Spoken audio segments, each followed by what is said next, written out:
السلام عليكم ورحمة الله وبركاته. هنتكلم النهاردة عن الألوان الأساسية في الشقلباز والألوان النادرة. أنا عامل الفيديو ده أصلا كله علشان أنا عامل شوية تراكيب في الشقلباز، تمام؟ اللي هو الحمام اللي موجود في ليبيا. كنت عمال قعدت مثلا سكة سنة ونص أحاول أجيب من بره حمام نفس الأشكال، بس الشحن كان هو اللي واقف. مش الشحن كان واقف، يعني إن أنت تحول الفلوس وهم يبعتوا لك الحاجة والقصة دي كلها. فاحنا قعدنا النهارده هنتكلم عن الالوان الاساسيه عشان ما نروحش يمين ولا شمال، وبعد كده هنتكلم عن الحمام التركيب. لو ما كفاش الفيديو ده هيبقى الفيديو اللي بعده اللي هنبدا نتكلم فيه دلوقتي الالوان الاساسيه في الحمام الشقلباز، تمام؟ اللي هو اسود، اصفر، ابيض، احمر، ازرق، اللي هو التركي، تمام؟ هنبدا نجيب يعني لون ونبين الكويس فيه والوحش فيه، تمام؟ عشان اللي بيجولي اغلبيه الناس اللي بيجوا يشتروا حمام شقلباز بيبقوا جايين يعني هو جاي يشتري حمايه ليها شراب، محدش عارف ايه المواصفات بتاعته ولا ايه مع ان الحمايه المفروض ان هي مصريه والناس كلها يبقوا عارفين يعني الدنيا ماشيه ازاي، تمام؟ بس لا، هم ليها مواصفه. الحمايه قصيره، بطنها على الارض، شرابها مقفول، ليها طرطور، عينيها بيضه كده، يعني في شويه تفاصيل كده. هنجيب حماميه دلوقتي سود، هنبدا بالاسود لان هو ده اللي موجود عندي جاهز ومنستف، وعندي برضو جميع الالوان، بس هنوريها لكم يعني جزء جزء كده. ومثلا لو هنتكلم عن الاسود، يكون بصوا شرابه عامل ازاي، يكون مقفول جاي داير ما يدور كده، تمام؟ والاسود في حاجتين، الناس اللي بينزلوا السوق وكده عارفين الكلام ده. في اسود سواده كلح، وفي اسود هتلاقي سواده لميع زي اللي هو بيكب في الشمس كده وبيبدا يعمل الوان الطيف اللي هي البنفسجي والحاجات اللي تبقى في الصدر. وفي من الاسود عين بيضه، وفي عين بتبقى الدور بتاعها ياقوتي، وفي اسود برضه بتبقى عظمه كله اسود وبيبقى تحس ان هو عامل زي الحبشيات كده، تمام؟ المفروض الاسود الصح يكون في السك عادي بس كده، مش العضمايه كلها تبقى سودة والعين تكون بيضة ويكون هو لميع. في اسم اسود اللي هو زي ده يعني في شياكه بنت كلب، شياكه يعني شياكه جامده قوي، تلاقيه هو اسود لميع، تمام؟ وليه دبوس كده وعينه بيضة وبتاع وشكل.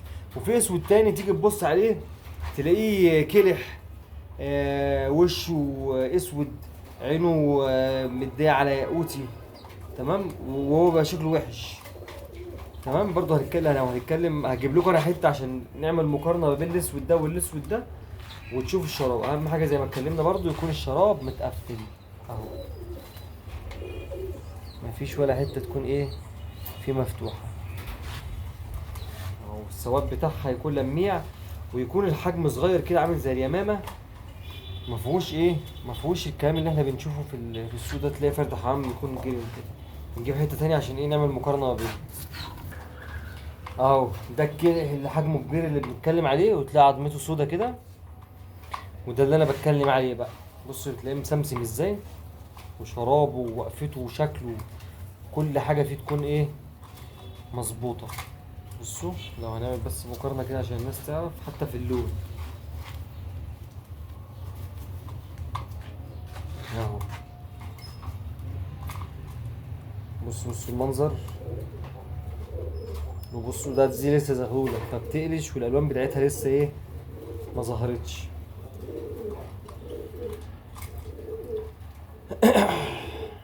بصوا الحجم، وبصوا لنا الحجم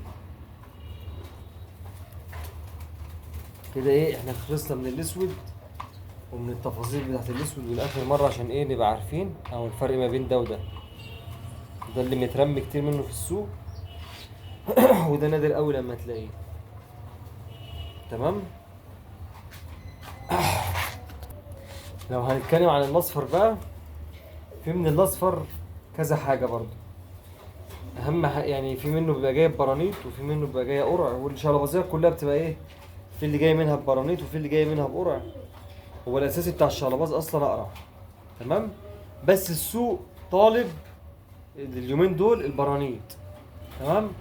فاحنا هنمشي تبع السوق، مفيش حاجه اسمها بقى ده اساسيات ومش اساسيات والكلام ده، تمام؟ ده الاصفر. اهو.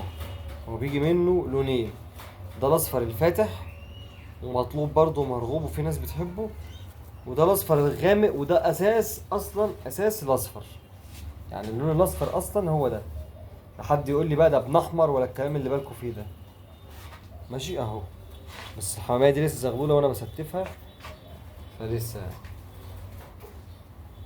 تمام اهو. ده اساس الاصفر، ويكون بنفس الوش ده كده ونفس اللون ده. في اصفر تاني اللي هو ده اهو. تمام. بس ده الاساس. وده برضو اصفر بس بيبقى ايه، الصبغه الفاتحه منه. مش هقول لكم بقى داخل عليه تخيل والكلام ده، لا انا عارف بقول ايه. ده الصبغه الفاتحه منه. تمام. هو كله اصفر ابن اصفر، وكلهم صفر ولاد صفر وجدودهم صفر. لان انا مش بقول لك كلام كده ان انا لا، ده اهاليهم وجدودهم عندي. تمام. بس هو في اوقات بيجيب الصبغه دي، والصبغه دي مطلوبه، وانا عن نفسي بحبها لان هي عامله زي الكراكند الرايق. تمام. بس لو هنتكلم في الاساسيات والصح، ده اللون الاساسي بتاع الاصفر اهو، الغامق ده بيسموه اصفر ذهب. بس هي الحمامية دي لسه داخل لها برد كده، فهنبدأ نظبطها لسه. بس هي حمامية جامدة وحجمها برضو اللي هو الصغير، وليها قورة وبتاع وبتزحف على الأرض. يعني حمامية جامدة جامدة يعني. ده الأحمر. تمام. بس أنا المشكلة إن أنا ما عنديش من الأحمر حمام كبير دلوقتي أو موجود، بس أنا مكسل بصراحة أطلع أجيبهم يعني عشان هما في الدور التالت لسه. تمام. ده بيجي كده، بس هو ده عشان زغلول يبقى حماره لسه فاتح شوية. بس بيجي منه اللي هو الدم الغزالي اللي زي كده. تمام. بس مش عارف ان انا اجيب حته تانية، لان في الاصفر درجات، قصدي في الاحمر درجات. بس اهم حاجه وهي ارخم لون واقوى يعني، ولون رخم رخم بيبان فيه الحلو من الوحش، الاحمر. الاحمر اللي بيبقى مطلوب الاحمر اللي هو احمر زي الاحمر الغزار كده، احمر بلح او احمر دم غزال زي ما بيقولوا. تمام. وبيكون كده. وبرضه هنتكلم عن الشراب، يكون مقفل ما فيهوش ولا تفتيحه.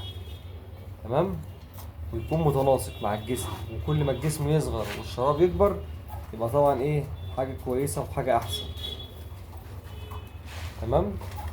بس ده بس ايه يعني واكل علقة كده وهو صغير، بس هو زغلول جامد جامد جامد، وانا هسيبه لحد ما ايه يفوق كده معانا. اهو الاحمر بتاعه اهو، بس الاضاءة هي اللي مش مبيناه جامد يعني. وفي الابيض اهو، بس الابيض اللي مطلوب اليومين دول اللي ابو طرطور. تمام اهو. وفي ابيض تاني بطرطور وحجمه صغير وبتاع اصغر من ده بكتير، ويعمل فلوس. الجزء منهم يعدي 5000 و 6000. بس انا لسه ما جبتوش لان انا اصلا ما عنديش الابيض ولا ازرق. كل اللي موجودين عندي الاسود والازرق، وقصدي الاسود والاصفر والاحمر. لكن البيض والزرق لسه، اللي هما بتاع ده التراكوة. تمام اهو. وبيجي منه الابيض والازرق. كده احنا اتكلمنا على الالوان الاساسيه بتاعت الايه، الشقلباظيات. السوق لو هنتكلم بقى على متطلبات السوق، كل واحد وبيحب حاجه، بس انا بقول اللي بيتسحب جامد واللي هو اللي ليه طلب، الاصفر والاسود اللميع اللي اتكلمنا عليه، والاسود والاسود والاحمر كل ما هو جامد ليه طلب. بس انا بتكلم بصفه عامه، الاصفر والاسود والاحمر هم اكتر سحب وهم اكتر طلب. تمام. في فيديو بقى انا كنت عايز اكمله في الفيديو ده، بس هعمله الفيديو اللي جاي. في تعب 3 4 سنين. تمام. انا كنت عايز اجيب حمام من ليبيا، اللي هو اللي بيسموه عندهم المبروس، واحنا هنا بنسميه عندنا الريتش الموند او الريتش. تمام. بيجي منه كذا لون، وهم مطلعين اليومين دول شراباز طالع له كريست زي الشيخ شلي. الحمد لله بفضل الله طلعناه برضو. و... وايه تاني، واللي هو الشقلباز اللي هو واخدين منه الريتش، بيبقى له الريتش منقط كده عامل زي الدباني، ومطلعين منه كذا لون. هنعرضهم بس هم ما فيهمش حاجه للبيع. بس احنا بنعمل بس ايه، توثيق عن التعب الثلاث سنين ده، عشان ايه يبقى الحاجه برضو ايه باينه قدامكم، وتبقوا عارفين طلعت ازاي واتعملت ازاي والكلام ده كله. تمام. هنقفل الحلقه دي واتكلمنا هو على الالوان الاساسيه، عشان ما حدش يقول انتوا بتدخلوا تخيل والكلام اللي بالكم فيه ده. الالوان الاساسيه موجوده والحاجه موجوده، وهنبدا ايه نوريكم بقى التراكيب. الفيديو اللي جاي تابعوه، الفيديو اللي جاي جامد جدا جدا. تمام.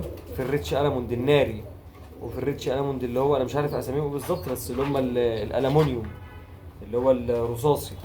وفيهم الكريست اللي هي اللي طالعه اليوميني، اللي هم الشقلباز اللي ليه كريست، اللي هم بيسموه جمه وشوشه. كل الحاجات دي احنا عاملينها وايه، وهنبدا نعرضهم باذن الله.